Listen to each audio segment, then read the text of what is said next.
हाँ जी, आज का कोऑर्डिनेशन कंपाउंड का टॉपिक था। आज हमने क्या क्या लिखा है वो सुनो। पहला आपने क्या लिखा, कलर इन कोऑर्डिनेशन कॉम्प्लेक्स। दूसरा आपने क्या लिखा, लिमिटेशंस। दूसरी आपने क्या लिखी, limitations of CFT, crystal field theory. तीसरा आपने क्या लिखा, तीसरा आपने लिखा application of coordination compounds, application of code. यही तीन चीजें इस चैप्टर में बची है बच्चों। एक चीज मैं आपको बता दूं इसी रिकॉर्डिंग में, और तुम्हें भी, एक इसका टॉपिक है, उसका नाम था, एनसीईआरटी में है, मेटल कार्बोनिल बॉन्ड। वो डिलीट हो गया। ठीक है, क्या डिलीट हुआ, मेटल कार्बोनिल। वो मत पढ़ना जब कभी पढ़ोगे तो। ये लास्ट तीन टॉपिक है। इसके बाद है वो लिमिटेशन के बाद एक कंपाउंड टॉपिक है मेटल कार्बोनिल, वो कट गया। तो ये तीन चीजें ही बची हैं आखिरी की। और ठीक है, चैप्टर में स्टार्टिंग से बताया क्या क्या था एक बार जल्दी से। पहला था नेमिंग, आयुपेक नेमिंग करी थी, वार्नर थ्योरी कह रहा था सबसे पहले, फिर नेमिंग थी। नेमिंग के बाद आइसोमेरिज्म के बाद valence bond theory, valence bond theory के बाद crystal field theory, crystal field theory के टाइप आपका क्रिस्टल फील्ड जो है स्पेक्ट्रोकेमिकल सीरीज करा था हमने, है ना। उसके बाद फिर आज का ये कर रहे हैं हम लोग। ठीक है, स्पेक्ट्रोकेमिकल सीरीज के बाद अब कलर इन कोऑर्डिनेशन कंपाउंड। ध्यान से सुनना, कलर का सेम रीजन है सब में, बस फर्क क्या है कि अगर पेपर में आपसे बोलें कि जी एमसीक्यू में दें, केस स्टडी में दें, असर्शन रीजनिंग, आजकल बहुत सारी चीजें आ गई, तो कलर इन कोऑर्डिनेशन कंपाउंड का एक रिस्पॉन्सिबल रीजन है CFT, crystal field theory. Crystal field theory से आप कलर को समझा सकते हैं। तो कैसे, तो आपने पेपर में अगर रीजन पूछा तो कैसे बताएंगे, और अगर एमसीक्यू में दिया है तो डायरेक्टली दिख जाएगा। तो आपने यही दिखाना है जी कि जो जब याद है आपको सीएफटी में या वैलेंस बॉन्ड थ्योरी में एक तीसरी वाली स्टेट आती थी ना, हाइब्रिड स्टेट। तो हाइब्रिड स्टेट में वो जो डी वाले ऑर्बिटल होते थे, लास्ट में जब डी ऑर्बिटल के पास ऐसा होता था कि इनके पास आपके वो लिगेंड के इलेक्ट्रॉन होते थे, और इनके पास किसके इलेक्ट्रॉन होते थे, मेटल के। ये किसके इलेक्ट्रॉन है, मेटल, और ये एक्स एक्स किसके इलेक्ट्रॉन है, लिगेंड। तो हमें लिगेंड के इलेक्ट्रॉन से कोई मतलब नहीं है, हमें मतलब है मेटल के इलेक्ट्रॉन। अगर मेटल के इलेक्ट्रॉन अकेले अकेले हुए यानी अनपेयर्ड हुए तभी कलर दिखाएगा।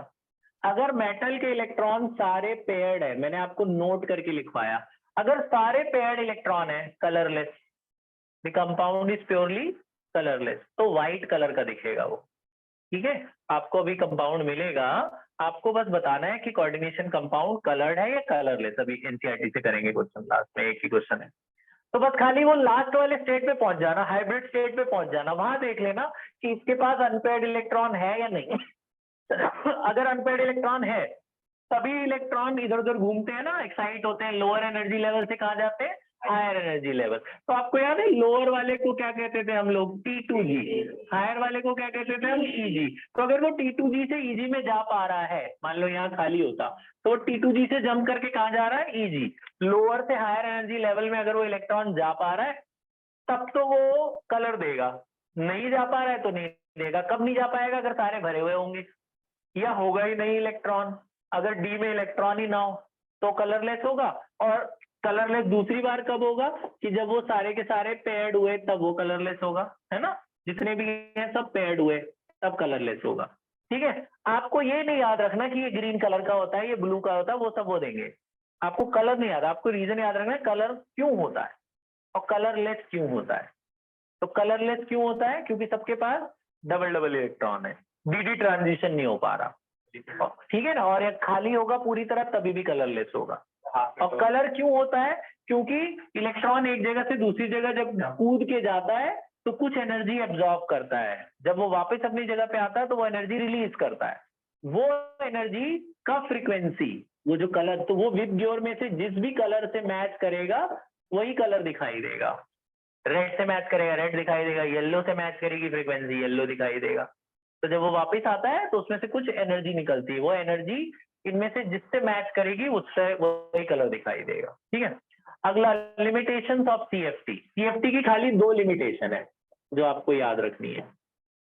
पहली लिमिटेशन इन्होंने बोला था, क्रिस्टल फील्ड ने बोला था कि जो लिगेंड होता है ना, जो यहाँ लगता है बाहर, जैसे मैं आपसे कहूं कि ये कंपाउंड है मेरा Fe और बाहर यहाँ लगा हुआ है साइनाइड, ये लिगेंड है। ठीक है, हम लोग इसको देख के बताते थे ना कि वीक है कि स्ट्रांग है, उसके लिए वीक और स्ट्रांग तो खैर सीएफटी से ही पता चली थी ना, याद है स्पेक्ट्रोकेमिकल सीरीज, एक सीरीज थी ना, जो ज्यादा लाइट एब्जॉर्ब करता है उसको लास्ट में रखा जाता है, जो कम लाइट एब्जॉर्ब करता है उसको शुरू में। मैंने आपको बताया था ये लोग वीक होते हैं, कौन कौन वीक होते हैं, हेलोजन, वाटर और HCN, ये वीक होते हैं, यही बताया ना, है ना। और बाकी लोग क्या होते हैं, स्ट्रांग, बाकी जो बच गए जो लास्ट वाले थे वो स्ट्रांग होते हैं, ठीक है ना।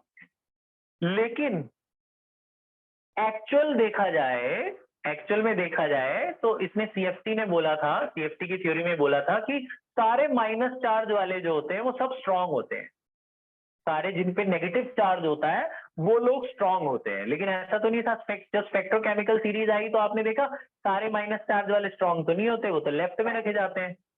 सीएफटी ने बोला था सारे माइनस वाले anions, all anions exert greatest splitting effect, anion की वजह से बड़ी जल्दी से सीएफटी होती है, तो जब उनकी वजह से सीएफटी होती है तो वो स्ट्रांग कैसे हुए, वो तो वीक हो गए।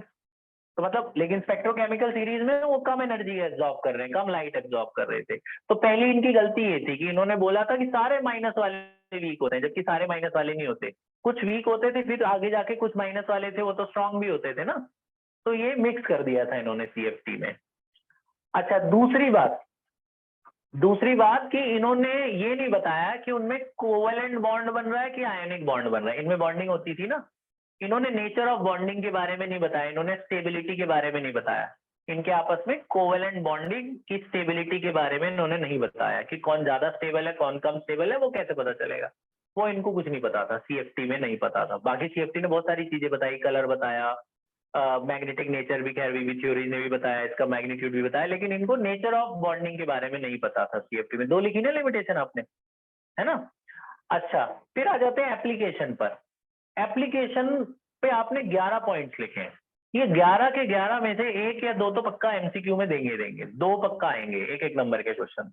जैसे सबसे पहला आपने क्या लिखा, मैं आपको 11 एक बार जल्दी जल्दी शॉर्ट में बता दूं। सबसे पहला लिखा कि एक क्वालिटेटिव और क्वांटिटेटिव एनालिसिस में इस्तेमाल होता है, जब किसी को ढूंढना होता है, कोई केमिकल ढूंढना होता है तो उसका टेस्ट करा जाता है ना, जैसे फूड में मिलावट है कि नहीं है, उसके लिए टेस्ट करते हैं कौन सा क्या मिलाया हुआ है इसमें, कौन केमिकल से टेस्ट करते हैं, तो वो कोऑर्डिनेशन कंपाउंड की वजह से होता है। तो मतलब इन्होंने पूरा स्पेसिफिकली नहीं बताया कि कौन से फूड में क्या मिलावट है, वो आप आगे साइंस लेंगे तो पढ़ेंगे। तो कोऑर्डिनेशन कंपाउंड में बहुत सारे ऐसे कंपाउंड्स हैं जो क्वालिटेटिव और क्वांटिटेटिव एस्टिमेशन में इस्तेमाल होते हैं, तो वो कौन कौन है, वो ये 3-4 है एनसीईआरटी में दे रखे, ईडीटीए, डीएमजी, क्यूप्रॉन। अब ईडीटीए का 2 एप्लीकेशन है, एक पहला और एक 11वां, 11वां नहीं 10वां। ईडीटीए 2 जगह इस्तेमाल है, पहली जगह कहाँ इस्तेमाल है, क्वालिटेटिव और क्वांटिटेटिव एस्टिमेशन में, और 10वां पॉइंट आपने लिखा ईडीटीए लेड पॉइजनिंग के ट्रीटमेंट में भी इस्तेमाल है, जो लेड की खानों में काम कर, लेड पता है जब पेंसिल बनती है, लेड की खानों में जब काम करते हैं, लेड तो डस्ट डस्ट जैसा होता है ना, तो उनकी नाक में से सांस के थ्रू लेड चला जाता है बॉडी के अंदर, तो उनको लेड पॉइजनिंग हो जाती है, तो लेड पॉइजनिंग की उन्हें ईडीटीए की दवाई खिलाई जाती है। ईडीटीए उनको ट्रीटमेंट, ईडीटीए का full form ethylene diamine tetra acetate, this is a coordination compound, this is a polydentate coordination compound, बहुत सारे बॉन्ड बनाता है ये। तो ये लेड पॉइजनिंग के ट्रीटमेंट में इस्तेमाल होता है, 1 नंबर का क्वेश्चन याद कर लो, EDTA is used in lead poisoning treatment, ठीक है। अच्छा, तो पहला तो ईडीटीए 2 जगह इस्तेमाल हो रहा है, क्वालिटेटिव क्वांटिटेटिव एप्लीकेशन में, और डीएमजी भी हो रहा है, और क्यू काम है, याद कर लो, काम आएंगे। अगला सेकेंड वाला पॉइंट, ये क्या है, ईडीटीए के साथ 2 सोडियम भी लगे हुए हैं कटायन के रूप में, याद है वो एक ब्रैकेट के बाहर लगता था जो कटायन, वो ये वाला है, 2 सोडियम यहाँ लगा हुआ है। तो ये जो दूसरा आपने लिखा Na2EDTA, ये इस्तेमाल होता है, खारा पानी होता है ना, खारा पानी, हार्ड वाटर, तो कितना हार्डनेस है पानी के अंदर, वो इससे पता चलता है। हार्ड जैसे समंदर का पानी होता है, हार्ड वाटर पता है ना, हाँ, हार्ड वाटर जो पानी, जैसे कई बार हम ग्राउंड से भी जब पानी निकालते हैं, बोरिंग वाला पानी आता है वो खारा आता है, जो नीचे से पानी आता है वो हार्ड वाटर होता है, नमकीन वाला पानी होता है ना वो वाला वाटर, उसे हार्ड वाटर कहते हैं, सॉल्टी वाटर। तो उसके एस्टिमेशन के लिए भी इसका इस्तेमाल होता है Na2EDTA, कितना हार्डनेस है पानी के अंदर। ठीक है, पानी कितना, तो हार्डनेस किसकी वजह से होती है, कैल्शियम और मैग्नीशियम आयन। तो ये कैल्शियम और मैग्नीशियम आयन की क्वांटिटी को डिटेक्ट कर लेता है कि कितना कैल्शियम कितना मैग्नीशियम उस पानी में है, उस खारे पानी में कितना कैल्शियम मैग्नीशियम है, उससे पता चल जाता है कि पानी में हार्डनेस कितनी है। उसकी टाइट्रेशन करते हैं, वो टाइट्रेशन से पता चल जाता है कि कितना पानी खारा है कितना नहीं है। ठीक है, अच्छा तो ये अगला अगला आपने पॉइंट लिखा थर्ड पॉइंट आपने लिखा कि coordination compounds are also used in extraction of gold and silver. सोना और चांदी ज्यादातर साफ सुथरे पाए जाते हैं, लेकिन फिर भी उसको प्योरीफाई किया, जब जमीन से निकालते हैं तो उसको साफ किया जाता है और प्योरीफाई किया जाता है। तो जब प्योरीफाई करते हैं, पता है उसमें क्या मिलाते हैं, उसमें साइनाइड मिलाते हैं, साइनाइड आयन KCN। तो साइनाइड गोल्ड के साथ रिएक्ट कर जाता है, और गोल्ड वैसे रिएक्टिव नहीं होता, साइनाइड के साथ रिएक्ट करके देखो ये बनाता है AuCN2-। ये एक कोऑर्डिनेशन कंपाउंड है। फिर इसको और गर्म करते हैं ना, तो फिर साइनाइड को निकाल देते हैं, साइनाइड निकाल देते हैं। जब साइनाइड निकलता है तो साइनाइड तो जाएगा, अपने साथ गोल्ड के अंदर जो भी इंप्यूरिटीज है, जो भी डस्ट वस्ट मिट्टी वगैरह होती है, वो अपने साथ डिजॉल्व करके ले जाएगा। अब जो ये गोल्ड मिला ये साफ सुथरा गोल्ड है, एकदम प्योर गोल्ड। पहले गोल्ड को साइनाइड के साथ रिएक्ट कराया जाता है, तो जो बनता है कंपाउंड वो क्या बनता है, AuCN2 ये गोल्ड का कंपाउंड है, कोऑर्डिनेशन कंपाउंड। फिर इसको और गर्म करते हैं तो साइनाइड आयन इसमें से निकालते हैं। जब साइनाइड आयन निकलता है तो अपने साथ इसके जो इम्प्यूरिटीज डिजोल्व करके लेके चला जाता है। इम्प्यूरिटीज डिजोल्व करके लेके चला गया तो इम्प्यूरिटी चली गई, तो जो बच गया वो क्या बचा, प्योर गोल्ड। ये प्योर गोल्ड बच गया।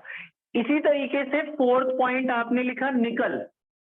निकल को साफ करते हैं अलग अलग, एक चैप्टर था आपके कट गया मेटलर्जी, वो भी यहाँ से रिलेटेड है।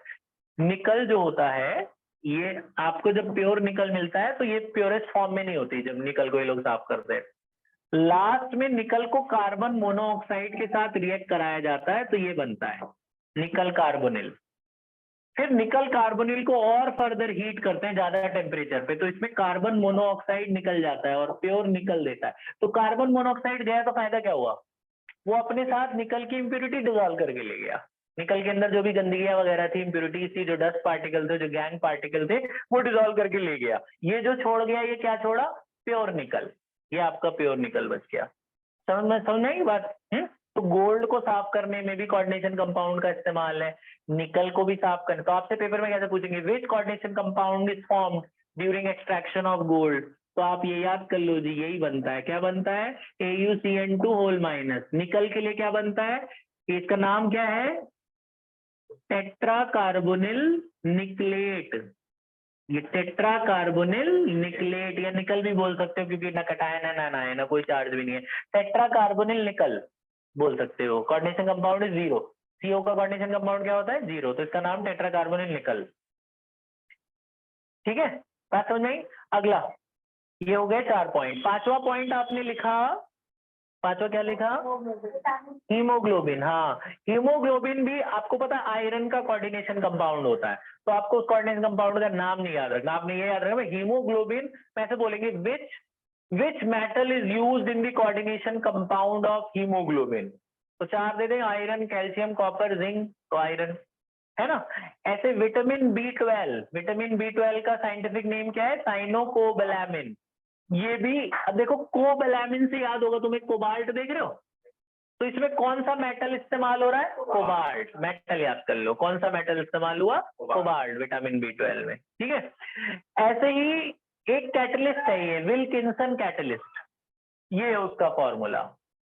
इसमें पीएच का मतलब फिनाइल है, पी का मतलब फॉस्फोरस है, RH इज रोडियम, रोडियम एक मेटल होता है, तो ये फिनाइल है, ये फॉस्फोरस है, ये रोडियम है, ये क्लोरीन है, ये कोऑर्डिनेशन कंपाउंड है। ये पता कहाँ इस्तेमाल होता है, जब वेजिटेबल ऑयल से घी बनाते हैं। वेजिटेबल ऑयल पता है, ये लोग नकली घी बनाते हैं ना, कई लोग वेजिटेबल ऑयल से घी बनाते हैं, बटर वटर बना लेते हैं उससे, है सरसों के तेल से घी बना लो, ऐसे बनाते हैं, करते हैं, उसमें इसका इस्तेमाल करते हैं। This is a catalyst which is used in hydrogenation. Hydrogenation मतलब डबल बॉन्ड को सिंगल बॉन्ड में करना, एल्कीन को एल्केन में कन्वर्ट करना। या एल्काइन को भी, ट्रिपल को भी सिंगल में कर देते हैं इसकी मदद से, रोडियम कॉम्प्लेक्स की मदद से। ठीक है, वेजिटेबल ऑयल को घी में कन्वर्ट कर देना, दिस इज कॉल्ड हाइड्रोजनेशन। और ठीक है, फिर अगला आपने लिखा, अगला पॉइंट क्या लिखा विल्किंसन के बाद, 2-3 और बचे ना बस खाली। हाँ, जब वो नहीं करते, वो ज्वेलरी, आर्टिफिशियल ज्वेलरी बनाना, भाई नकली वो आर्टिफिशियल ज्वेलरी है ना सस्ती वाली, हाँ जो होते क्या ना, सोने से कम नहीं, खोने का गम नहीं वाला जो होता है, सोने जैसा ही होता है ना वो नकली सोना। हाँ, तो अब भाई आप गोल्ड के, लोहे की चीज है तो उसके ऊपर गोल्ड चढ़ाना है, ये वाला कंपाउंड इस्तेमाल करो, ये अपना गोल्ड आपके लेयर उस पे मेटल पे लगा देगा। और सिल्वर इस्तेमाल करना है, ये इस्तेमाल करो, ये सिल्वर लगा देगा। तो गोल्ड का सोल्यूशन कैसे बनाते हैं, इसकी मदद से गोल्ड, मतलब गोल्ड में साइनाइड घोल दो, गोल्ड पूरा घुल जाएगा, लिक्विड बन जाएगा। अब उसको इसके अंदर डिप करके निकाल दो, ये लेयर चढ़ जाएगी गोल्ड की उसके ऊपर। सिल्वर का चढ़ाना है तो ये इस्तेमाल होगा, AgCN होल ट्वाइस। गोल्ड चढ़ाना है, गोल्ड प्लेटिंग में ये, सिल्वर प्लेटिंग में ये, समझ गए? प्लेटिंग पता है ना, ऊपर कवर चढ़ाते हैं उसकी, गोल्ड और सिल्वर की। ठीक है, फिर नेक्स्ट कंपाउंड ये AgS2 whole, AgS2O3 whole twice 3-, silver का कोऑर्डिनेशन कंपाउंड है। ये इस्तेमाल होता है ब्लैक एंड व्हाइट फोटोग्राफी, पहले जमाने की वो फिल्म नहीं बनती थी, सिल्वर ब्रोमाइड की रील होती थी, जो रील को धोते थे ना एक सॉल्यूशन में, धोने के बाद फिर फोटो निकालते थे, कागज की फोटो निकालते ना, तो धोने के बाद जो कंपाउंड बनता है वो ये होता है। जब उसको सॉल्यूशन में धोते हैं उसे हाइपो सॉल्यूशन कहते हैं। हाइपो सॉल्यूशन को सिल्वर ब्रोमाइड में धोएंगे तो धोने के बाद एक कोऑर्डिनेशन कंपाउंड बनता है, वो ये है। तो this compound is used in black and white photography, this is a coordination compound which is used in black and white photography. ठीक है, फिर सेकेंड लास्ट पॉइंट ये देखो, डी पेंसिलेमाइन और डेस फेरोक्सीऑक्साइन बी, ये दोनों कोऑर्डिनेशन कंपाउंड है। जब हम प्लांट की और एनिमल की बॉडी में, प्लांट की और एनिमल की बॉडी में ज्यादा मेटल चला जाता है, मेटल कब जाता है पता है? पानी के थ्रू जाता है, या आपके आसपास इनकी माइंस हो, मेटल की माइन हवा में उड़ता है, वो चीजें डस्ट के रूप में भी बॉडी के अंदर चला जाता है, पानी के थ्रू ज्यादा जाने के चांसेस होते हैं। तो आपकी बॉडी में ज्यादा क्या, तो वो आपकी बॉडी में टॉक्सिक इफेक्ट, जहरीला बन जाता है वो मेटल जाके बॉडी में। तो उसके ट्रीटमेंट के लिए ये दोनों इस्तेमाल करते हैं। ये दोनों एंटीबायोटिक टाइप है, और मेटल को डिसॉल्व करके वो फिर यूरिन के थ्रू ये निकाल देती है मेटल को। हमारी बॉडी का टॉक्सिक इफेक्ट को ये कम करती है, डी पेंसिलेमाइन और डेस फेरोक्सीऑक्साइन बी। ठीक है, EDTA तो आपने देख ही लिया, लेड पॉइजनिंग के ट्रीटमेंट में इस्तेमाल है। लास्ट है सिस्प्लैटिन। ट्यूमर आपको पता ही है ना, कैंसर ट्यूमर होता है, ग्रोथ होती है, तो उसके ग्रोथ को रोकता है सिस्प्लैटिन, फर्दर और ग्रो नहीं करने देता, मतलब खत्म तो नहीं कर सकता, खत्म तो वो लोग होता है ना, क्या कहते हैं उसे, कीमोथेरेपी, केमिकल से उसको गलाते हैं, काटते हैं या काट के निकाल देते हैं, लेकिन इसकी मदद से, कोऑर्डिनेशन कंपाउंड से, उस ट्यूमर की फर्दर ग्रोथ रुक जाती है। ठीक है, तो दिस इनहिबिट्स दी, हाँ, ट्यूमर सेल्स की ग्रोथ को रोक देता है, पूरी तरह रोक देगा। हाँ, पूरी तरह रोक देगा। हाँ, अलग अलग ट्यूमर्स के अलग अलग रेंज, कोई ब्रेन का भी होता है, फिर बॉडी में भी आउटग्रोथ हो जाती है, अलग अलग ऑर्गन में अलग, तो उसके अलग अलग वो चीजें हैं। बात समझ में आई? तो आप ये 11 पॉइंट्स पढ़ लेना बस, ठीक है। और सुनो, अभी उठना नहीं है यार, 1 मिनट, एक बात सुन लो, इसी रिकॉर्डिंग में आपको नंबर बता देता हूँ बेटा, आप नंबर लिख लो, कौन कौन से नंबर एक्सरसाइज के करने हैं, बस ये आप घर पे जरूर कर लेना, इनके अलावा सब कट गए। मैं नंबर बता रहा हूँ, नंबर लिखो, क्वेश्चन नंबर लिख लो जो करने हैं, जो नहीं दे रहा वो कट गए और नोट्स में है वो। 9.5 करना है, 6 करना है, नंबर लिखो, 5, 6, 7, 9। एक्सरसाइज के ये क्वेश्चंस आप कॉपी में जरूर करेंगे, 5, 6, 7, 9, जिसके नहीं हुए वो 10, 11, 15,